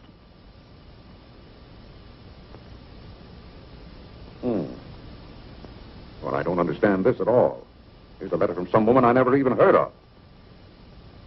Oh, Father. Don't gad! What is it, Father? This woman claims that she sat on my lap and that I didn't like it. Huh. What's that word? No, that one down there. It looks like curiosity. Oh. I only opened your letter as a matter of curiosity. Huh. Yes, go on. Why, this gets worse and worse. It just turns into a lot of sentimental, lovey-dovey mush. Cha! This is someone's idea of a practical joke. What's the matter, Claire? What's wrong? Nothing wrong. Just a fool letter. How are you feeling, Vinny? I thought you needed me. If you don't, I'll go back to bed. Oh, no. Come sit down and get some food in you. Do you good. Build up your strength. Yeah, here, sit down. Here, what's this one's name? Nora. Nora, get Mrs. Day some bacon and eggs. No, Nora. Bring me a cup of tea up to my room. Yes, ma'am. Oh, Vinny, it's just weak to give in to an ailment. I notice when you have a headache, you yell and groan and swear enough. Well, that's to prove to the headache that I'm stronger than it is. I think I've caught some kind of germ. Some of my friends have had to send for the doctor. The doctor? Oh, poppycock. But Claire, dear, when people are ill, you have to do something. Certainly I have to do something. Cheer them up. That's the way to cure them. How would you go about cheering them up? I? Oh, I'd tell them, bah.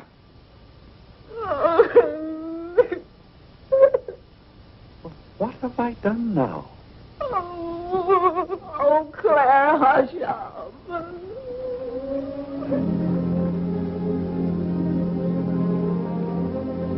Hey, I didn't mean to upset you.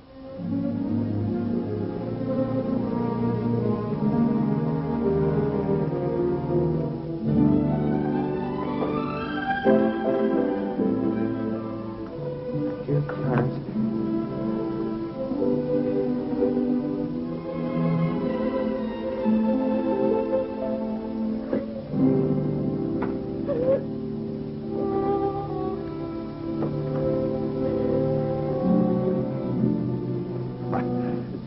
I was just trying to help you. You know, when you take your bed, I have a confounded lonely time around here. So when I see you getting it into your head that you're not feeling well, I want to do something about it. Just because some of your friends have given into this, no reason why you should imagine you're ill. Claire, stop. Get out of this house. Go to your office.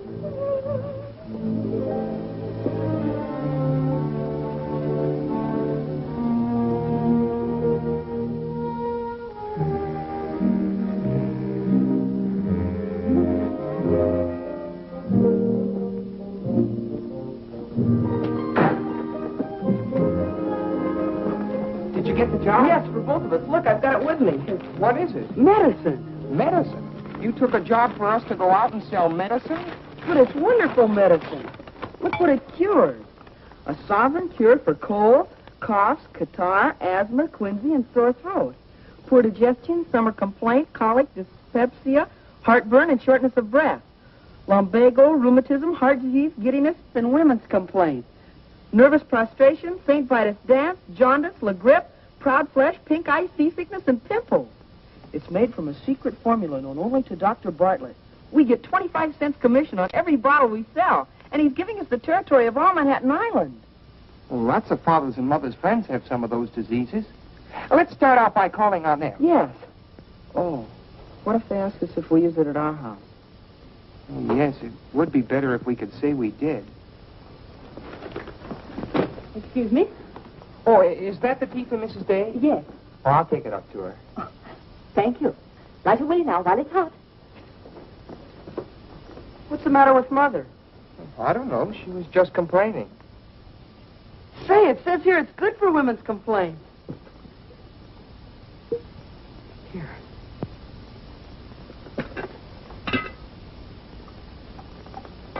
Chesapeake and Ohio and 8. New York Central, 3/4. I'd like to see Mr. Day about those Morris and Essex apartments. They're very busy this morning. You'll have to wait.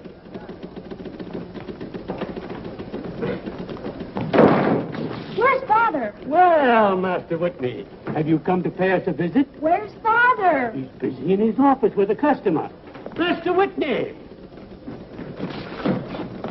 But, Mr. Day, the president of the firm is... Father, you have to come home right away. What's the meaning of this? Who sent you down here? Your mother?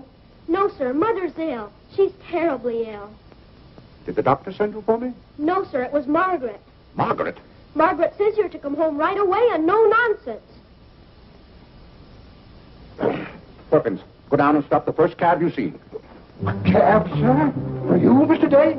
Yes, I want a cab. And no nonsense. Yes, sir. I'm sorry, Mr. Hopkins.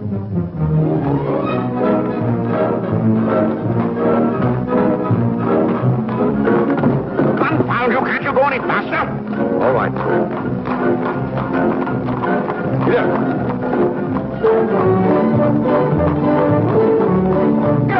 hear me? Get up!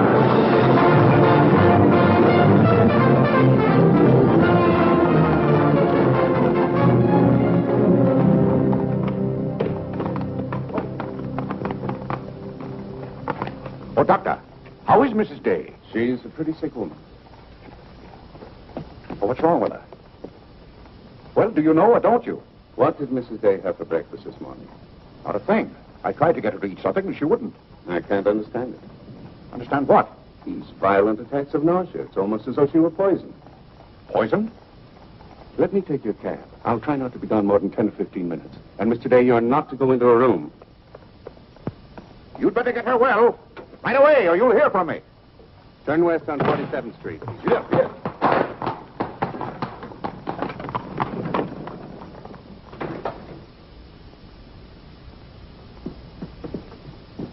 How is Mother? I don't know. Well, she better be good and sick, or Father may be mad at me for getting him up here. Especially in a cab. Has your father come? Yes, just now. Where are you going, Margaret? I have to go for the minister.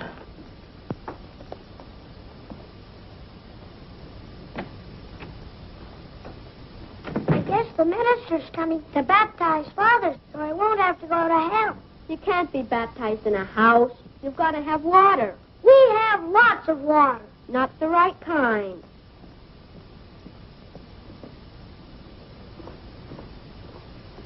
Is Mother better, Father? How can I tell? She wouldn't let me in the room with her. These confounded doctors never know what's the matter with anybody.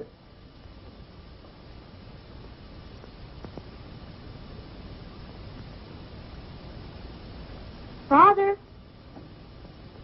Yes? Mother's going to get well, isn't she? Of course she's going to get well. Father, may we come in? It's lonesome without Mother. Yes, it is Harlem. It's lonesome. Come in, boys.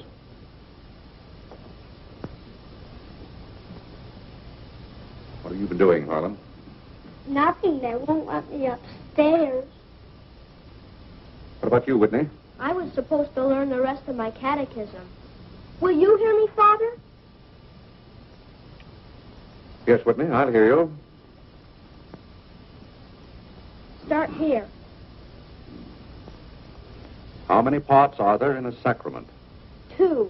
The outward visible sign and the inward spiritual grace. What is the outward visible sign or form in baptism? Water, wherein the person is baptized in the name of... You haven't been baptized, have you, Father? Whitney, what is the outward visible sign? Water, wherein the person... You don't know it well enough, Whitney. You'd better go and study it some more. You want me to read to you, Harlan? Father, are they going to put you into hell? Whitney, take Harlan with you.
What's the world coming to? Everybody's sending for the doctors.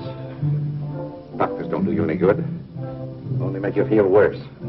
All poppycock. Who's ringing that bell? Stop that noise! Stop it, I say! What idiot's ringing that bell? Mr. Day, we must all be quiet. Mrs. Day is very ill. I know she's ill. Go up and see if she needs anything. And what are you doing out of the house? Send for the minister. The minister? He'll be right in. He's paying off the cat.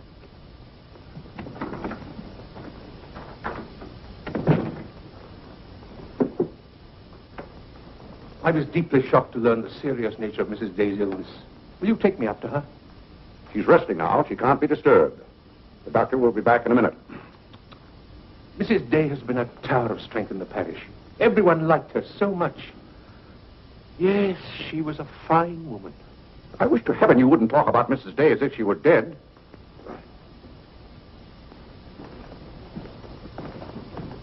Is the doctor back yet?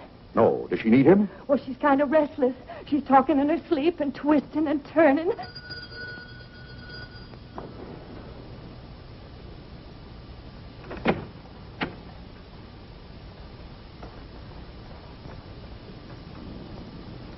Well, Doctor, it seems to me that was a pretty long 10 minutes. See here, Mr. Day, if I'm to handle this case...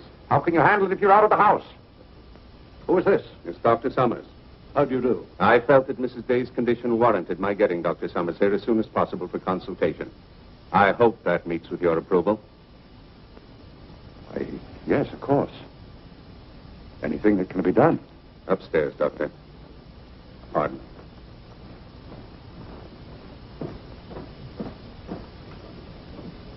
Mrs. Day is in good hands now, Mr. Day.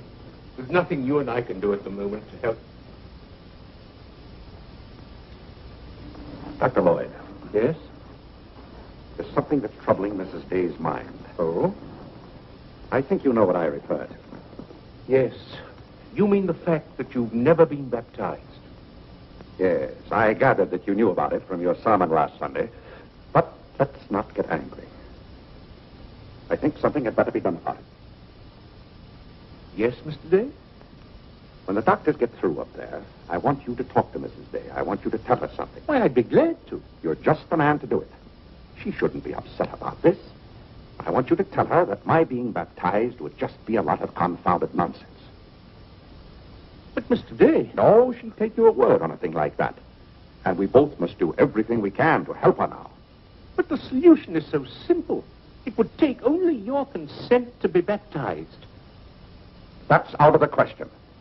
And I'm surprised that a grown man like you would suggest such a thing.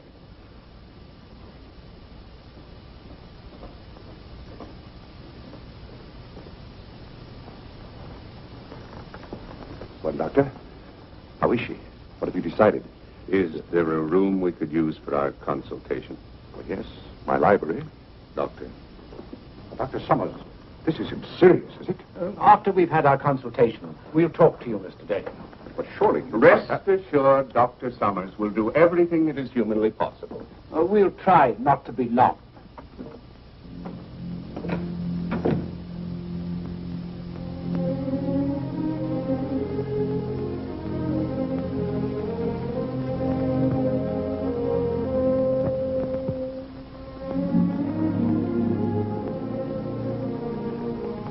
Tell me, this Dr. Summers, he's very highly thought of, isn't he? Oh, yes. Lavinia is seriously... If anyone could help her, he could. Don't you think? Very fine physician. But there is a greater help, ever present in the hour of need. Let us turn to him in prayer. Let us kneel and pray.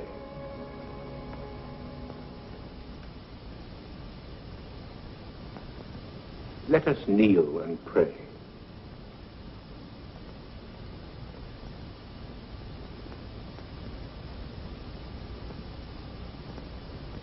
O Lord, look down from heaven. Behold, visit, and relieve this thy servant who is grieved with sickness. Have mercy on her, O Lord. Have mercy on this miserable sinner. Forgive her, and extend thy accustomed She's not a miserable sinner, and you know it. Oh, God! You know Vinny is not a miserable sinner. She's a fine woman. She shouldn't be made to suffer. It's got to stop, I tell you. It's got to stop. Have mercy, I say. Have mercy, I tell you. What's the matter, Claire? What's wrong? Vinny. Vinny, what are you doing down here? You shouldn't be out of bed. You get right back upstairs. I heard you call. Do you need me? Vinny, I know now how much I need you. Get well, Vinny. I'll be baptized. I promise. I'll be baptized. You will? I'll do anything. Oh, Claire. We'll go to Europe, just we two. You won't have to worry about the children or the household accounts. Vinny. Don't worry, Mr. Day. She'll be all right now. Bless you for what you have done. What'd I do? You promised to be baptized. I did? Oh, Gad!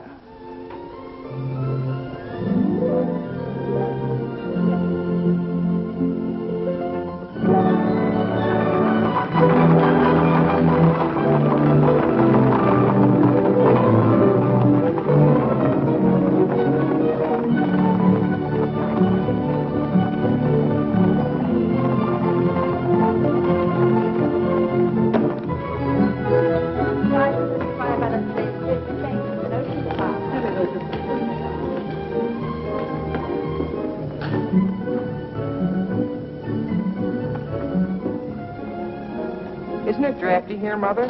Shall I get your coat, Mother? The No, doctor said thank you. mustn't take cold. I'm quite comfortable, thank you. Come on now, let's stay together. Holland, don't you get lost again. Aren't the hats lovely this year? Ostrich feathers. You wouldn't wear that hat, would you, Mother? I think that's very pretty. I think they're all pretty. Oh, I do need some pink silk thread. Oh, isn't this applique beautiful? Just arrived from Paris, madam. It's charming. What are you looking for, Mother? Oh, I'm just shopping. I think I'll just take a plain one. But this is the very latest. We've only had them in a few days. Remember, Mother, this is your first day out. You mustn't get too tired. No, I'm saving myself, dear. I have to. Cousin Cora's coming tomorrow. She is? Does Father know about it? Not yet. Is Mary coming too? Yes, dear. Holland, don't touch things. I'll bet you knew it. No, Look, honest, Mother, I just didn't. like Father. Not tomorrow. This is different. Aren't the sleeves a little long? Exactly well like across the yours. shoulders. Come on now, Holland. Now about Take my the hand. sleeves. Don't get lost again. Do we have any more of this material? Yes, we do. Sure, Thank don't you. like you to touch things.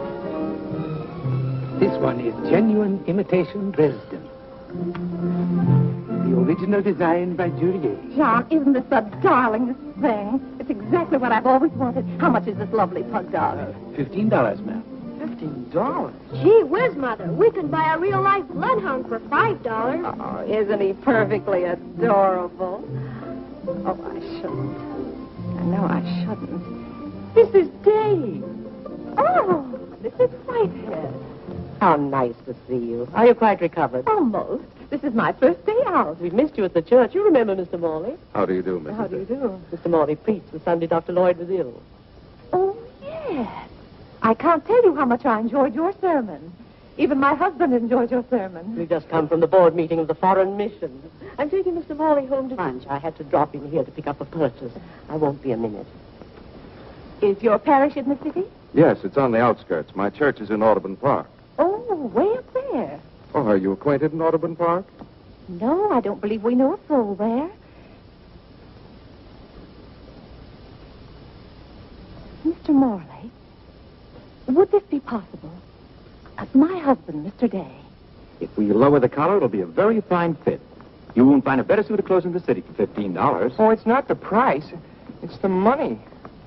Thank you for holding it for me. Welcome. Goodbye, Mrs. Day. I hope we meet again soon. Goodbye. It was very pleasant meeting you again. I think it was divine providence. I shall be delighted to be of service. Goodbye, Mr. Morley. Goodbye. May I work it? Oh, no, it's against the rules.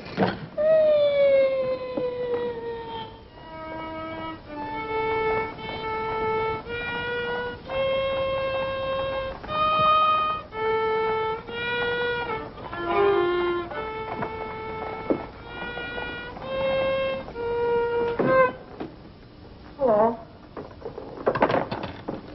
What did you bring home more medicine for? Dr. Bartlett paid us off, didn't he? Oh, yes. Oh, Jiminy, you scared me. I've got to take $15 right down to McCreary's. I bought a suit there this morning, and I said I'd have the money this afternoon. Gee, that's too bad. What's too bad? Well, you see, Clarence... What?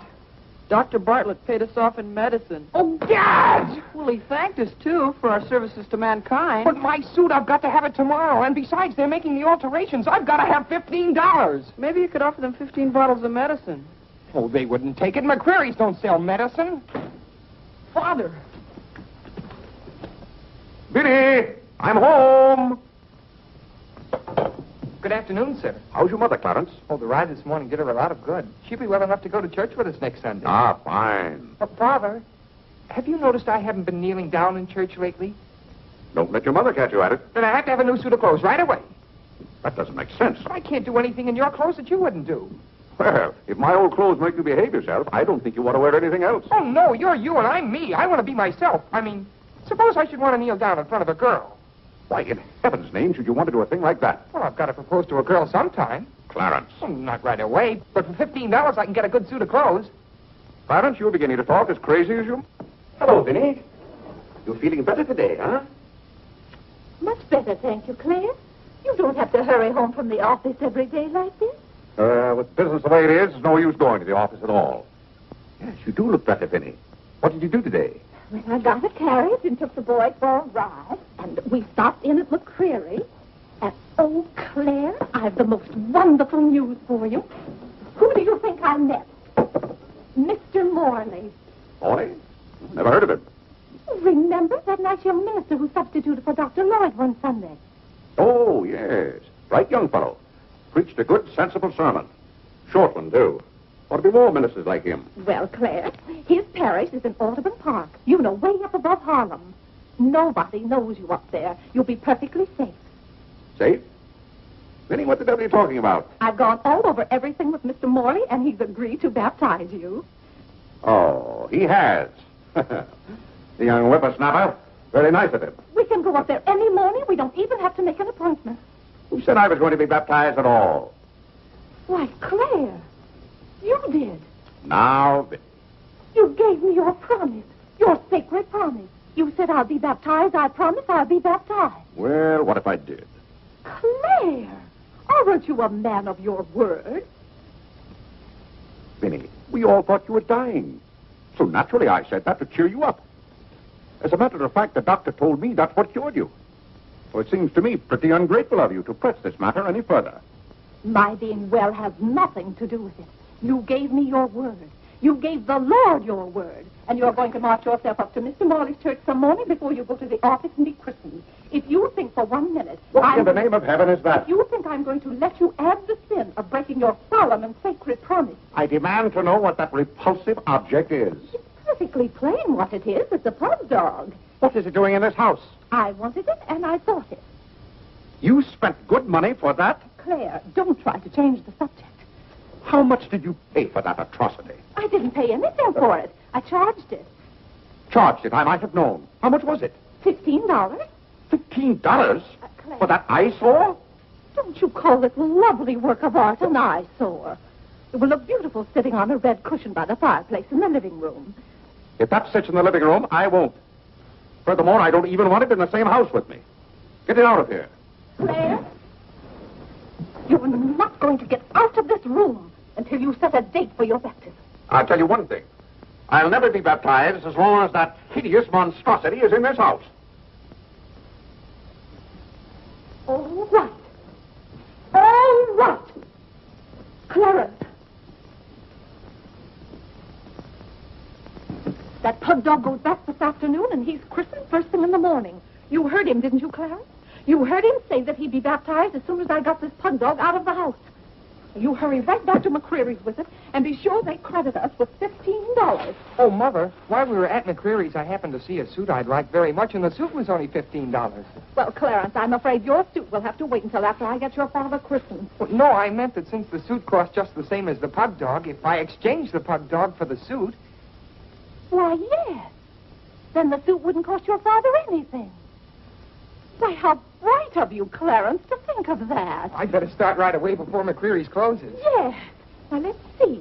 If we're going to take your father all the way to Audubon Park, Clarence, on your way back, you stop at the livery stable and tell them to have a cab here at 8 o'clock tomorrow morning. Mother, a cab? Do you think you ought to? We can't walk all the way to Audubon Park. But you know what a cab does to Father. This is a very important occasion. All right. Get one of their desk cabs, the kind they use at funerals.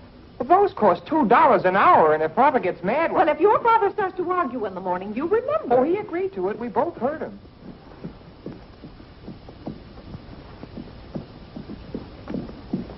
I hope you notice Clarence is returning the pug dog. That's a sign you're getting the faculties back. Don't dawdle, Clarence.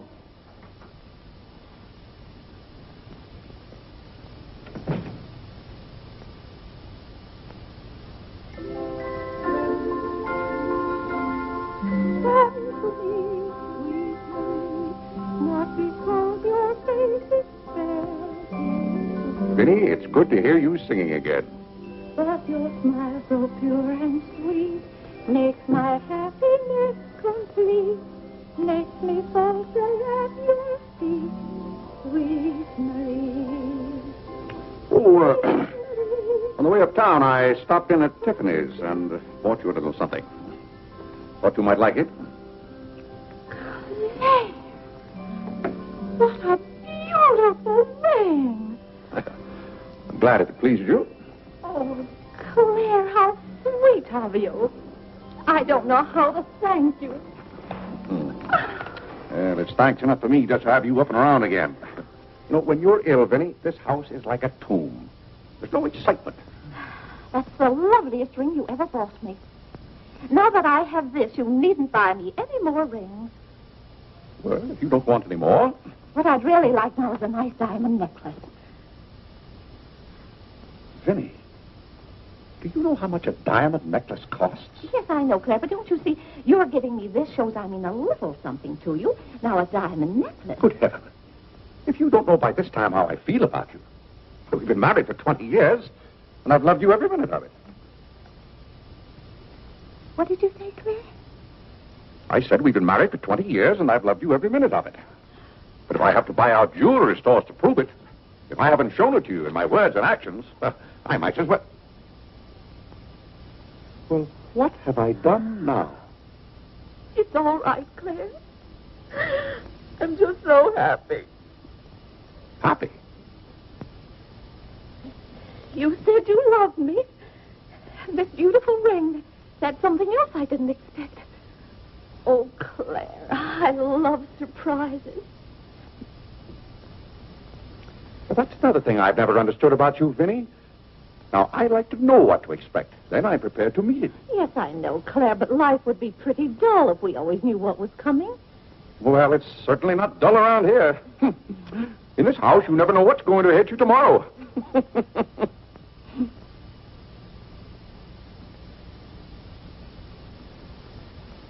Every daisy in the dell knows my secret, knows it well, and yet I dare not tell thee, sweet Marie,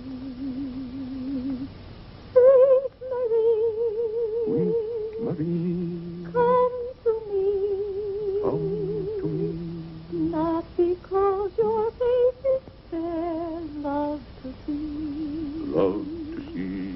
every daisy in the dell knows my secret, knows it well, and yet I dare not tell, sweet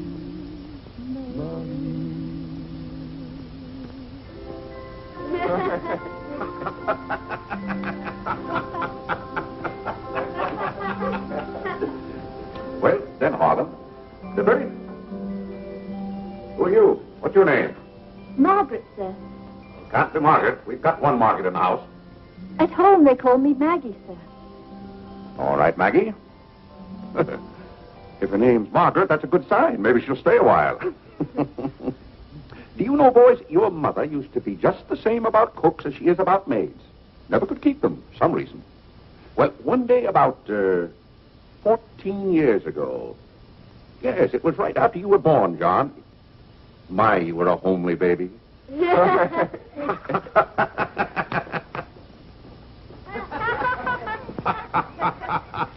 you, Margaret. Good morning, boys. Good morning. Good morning, Mother. Good morning, Claire. Morning, Vinny. Why, you look as though you were dressed for a wedding. Do I, dear? Yes. Have a good night? Yes, thank you, Claire. Sit down, Vinny. Sit down, boys. Oh, thank you, Clarence. Well, seems to me everyone's all dressed up this morning. What's on the program for this fine day? Well, this afternoon, May Lewis's mother is giving a party for everyone in May's dancing class. Harlan's going to that. I don't want to go, Mama. Harlan, don't you want to go to a party and get ice cream and cake? May Lewis always tries to kiss me. When you get a little older, you won't object to girls wanting to kiss you. Will he, Clarence?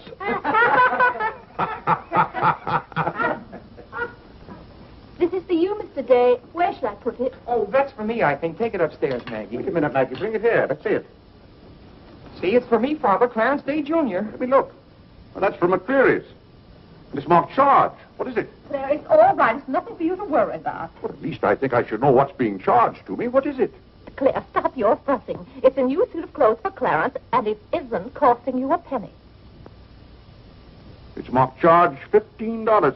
It's costing me $15. And I told Clarence... Claire, can't you take my word? It isn't costing you a penny. I'd like to have you explain why it isn't. Because Clarence took the pug dog back and got the suit instead. Of course. And they'll charge me $15 for the suit. Nonsense, Claire. We gave them the pug dog for the suit, don't you see? Then they'll charge me $15 for the pug dog. But, Claire, they can't. We haven't got the pug dog. We sent that back. Well... But... Well, now, wait a minute, Vinny. The suit... Well, there's something wrong with your reasoning. Well, Claire, I'm surprised at you when you're supposed to be so good at figures. That's perfectly clear to me. Vinny, they're going to charge me for one thing or the other. Don't you let them.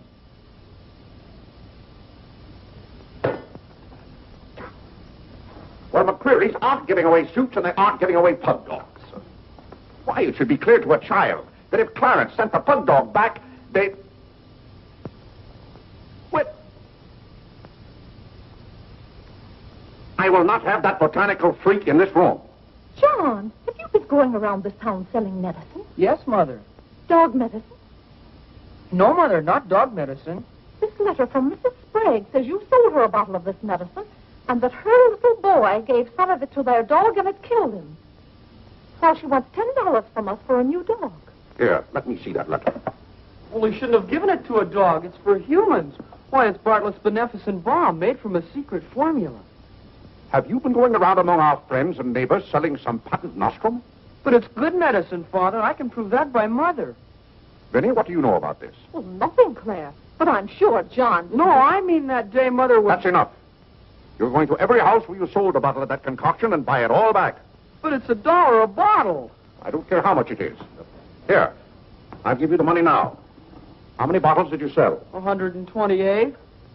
128? Claire, I always told you John would make a good businessman. Young man, you'll have to come down to my office with me. I'll give you the money to buy back that medicine. $128. And $10 more for Mrs. Sprague's dog. That's $138. Thank you, Vinny. But it's all coming out of your allowance. That means that you'll not get another penny until the whole $138 is paid up. I'll be 21 years old. Oh, Gad! What's the matter, Claire? What's wrong?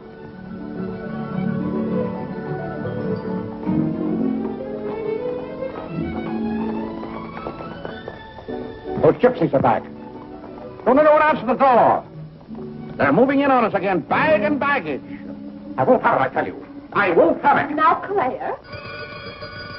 Don't let them in. Claire, hush up. They'll hear you. Tell them to get back in that cab and drive right on to Ohio. As if we could turn our own relatives away. But they're extravagant enough to take cabs when horse cars run right by our door. And now you be quiet and behave yourself. John, come help with the baggage. Why did they always have to pounce on us without any warning? Cora, Mary. Well, it's so good to have you back again. How are you, Vinny? We've been so worried about you. I'm fine now. Did you have fun in Springfield? What? John, my, you're still growing. John, go get the baggage. There's Whitney. How are you, darling? Fine, thank you. And little Harlan. Have you been a good boy? No. Claire, the girls are here. Cousin Claire, here we are again. My, it's so nice to be back. How do you do, Mr. Day? How do you do? Come and sit down and have some breakfast with us. Oh, we had breakfast at the depot. Well, we practically finished ours. I haven't finished my breakfast. Well, then sit down, Claire. Come and have a cup of coffee anyway. Oh, Mary, thank you, sit over Vinny. there. Cora, Maggie, clear those places. My, this seems so natural. Claire, don't let your kippers get cold. Maggie, serve some coffee. Yes. Oh, where's Clarence? He must be upstairs moving his things so you can have his room again. Oh, Vinny, we can't stay overnight. Grandpa Ebbets has been sailing very fast, and that's why I have to hurry back. We're leaving on the 5 o'clock train this afternoon. Well, Cora, it certainly is good to see you again.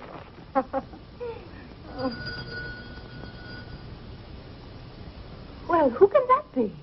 Well, this time it can't be another special delivery letter for Clarence. While you were in Springfield, our postman was kept pretty busy. It's the cab, ma'am. Cab? What cab? The cab that's to take us to Audubon Park. Oh, who's going to Audubon Park?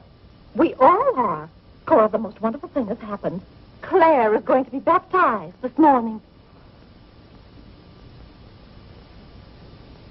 Vinny, what are you saying? I'm saying you're going to be baptized this morning. I am not going to be baptized this morning or any other morning. You promised yesterday that as soon as I sent that pug dog back, you'd be baptized. I never said anything remotely like that. Clarence was right there and heard you. That's why I ordered the cab. The cab. Vinny, you send that right back. I'll do nothing of the kind. I'm going to see that you go to heaven. I can't go to heaven in a cab. Oh. Well, you can start in a cab. I'm not sure they'll ever let you into heaven, but I know they won't unless you're baptized. They can't keep me out of heaven on a technicality. Claire, stop quibbling. You may as well face it. You've got to make your peace with God. Until you stirred him up, I had no trouble with God. Harlan, Whitney, come get your Sunday hats. Clarence, John. Yes, Mother? Hurry, we're ready to go. Oh, my prayer book. Harlan, come let me fix your tie. Vinny, are you mad? Was it your plan that my own children should witness this indignity? Why, Claire, they'll be proud of you. I suppose Harlan is to be my godfather. Vinny, I won't go through with this thing. That's final. Oh, Claire, dear, if you feel that way about it. I do. But we won't take the children with us. I'm not talking about the children. I'm ready, Mother. Oh, John.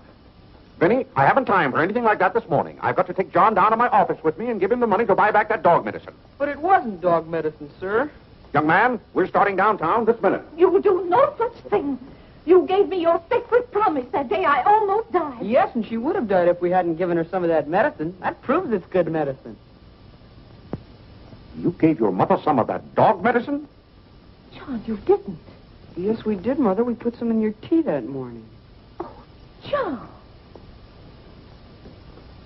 Do you realize you might have killed your mother? You did kill Mrs. Sprague's dog. John, I'll have to give considerable thought as to how you're to be punished for this. But Claire... No, Vinny. When I think of that day, why, we might have lost you. You're all right now, thank heaven. But what I went through that afternoon, the way I felt, I'll never forget it. You've forgotten it already. What do you mean? That was the day you gave me your sacred promise. Yes, but I wouldn't have given you my promise if I hadn't thought you were dying, and you wouldn't have almost died if John hadn't given you that dog medicine. Don't you see? Well, the whole thing is illegal. Suppose I had died. It wouldn't make any difference to you. You don't care whether we meet in heaven or not. You don't care whether you ever see me and the children again. Now, Vinny, you're not being fair to me. It's all right, Claire. If you don't love us enough, there's nothing we can do about it. But that has nothing to do with it. I love my family as much as any man. All my life I struggled and worked just to... Yeah, there's that cab. Vinny, you're not well enough to go all the way to Audubon. Oh, I'm well enough if we ride. But that trip would take all morning. And those cabs cost $1 an hour. This is one of their best cabs. This costs $2 an hour. Well, then why aren't you ready? Get your hat on. Oh, tarnation! Hallelujah! Amen! Young lady, if it hadn't been for you, no one would have known whether I was baptized or not.